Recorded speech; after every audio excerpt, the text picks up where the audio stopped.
Thalassaemia হচ্ছে একটি বংশগত এবং এক জিনগত। বিটা থ্যালাসেমিয়ার মধ্যে রয়েছে beta thalassaemia major, minor and intermediate. Minor পেশেন্টরা সচরাচর আমাদের কাছে নর্মাল হিমোগ্লোবিনই নিয়ে আসেন।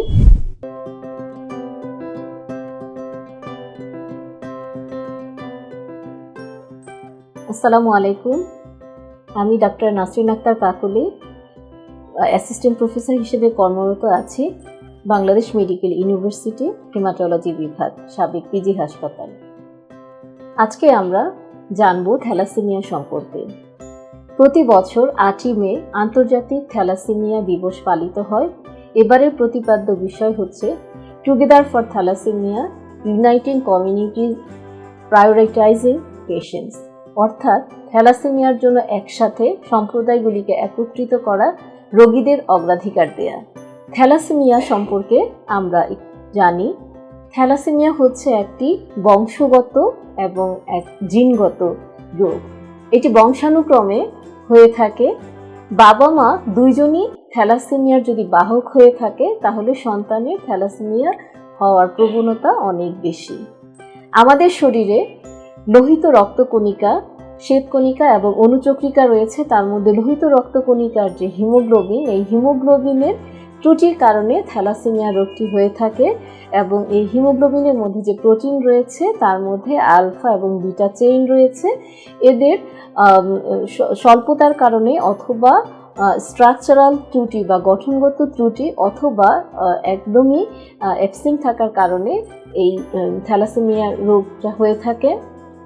এবং থ্যালাসেমিয়াকে আমরা দুই ভাগে ভাগ করতে পারি, একটা হচ্ছে alpha thalassaemia and beta thalassaemia.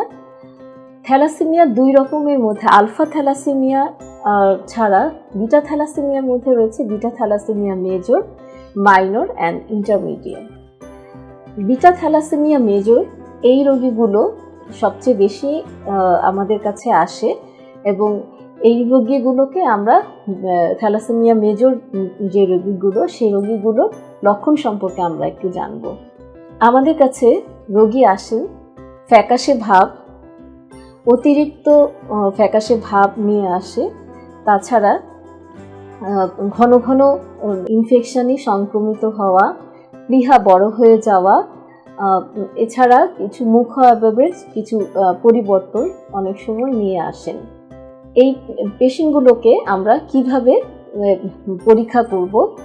রক্ত পরীক্ষার জন্য আমরা কমপ্লিট ব্লাড কাউন্ট এবং পেরিফেরাল ব্লাড ফিল্ম করতে পারি। এতে আমরা হিমোগ্লোবিনের মাত্রাটা কম পেয়ে থাকি। এমসিভি, এমসিএইচ, এমসিএইচসি এগুলো আমাদের কম পেয়ে থাকি। এছাড়া কনফার্মেটরি পরীক্ষার জন্য আমরা হিমোগ্লোবিন ইলেকট্রোফোরেসিস করতে পারি। আর DNA for genetic analysis for thalassaemia, এটা আমরা করব। হিমোগ্লোবিন ইলেকট্রোফোরেসিসে আমরা বিটা থ্যালাসেমিয়া মেজর এবং মাইনরকে আমরা আলাদা করতে পারি। থ্যালাসেমিয়া রোগের আমরা চিকিৎসার জন্য আমরা কি করব? প্রথমেই হচ্ছে রক্ত পরিসঞ্চালন, নিরাপদ রক্ত পরিসঞ্চালন। এছাড়া কিছু মেডিসিন আমরা দিয়ে থাকি। তার মধ্যে এখন যে মেডিসিনগুলো দেওয়া হয়ে থাকে সেটা হচ্ছে, একটা হচ্ছে হাইড্রোক্সিউরিয়া আর একটা হচ্ছে থ্যালিডোমাইড। এই দুটো ঔষধ একসাথে এবং কখনো কখনো আমরা আলাদা দিয়ে থাকি। আর রোগীর রক্ত পরিসঞ্চালনটা আমরা থ্যালাসেমিয়া যেটা ট্রান্সফিউশন ডিপেন্ডেন্ট সেই ক্ষেত্রে দিয়ে থাকি। মাইনর পেশেন্টরা সচরাচর আমাদের কাছে নর্মাল হিমোগ্লোবিনই নিয়ে আসেন এবং এদের নিয়মিত রক্তের প্রয়োজন হয় না।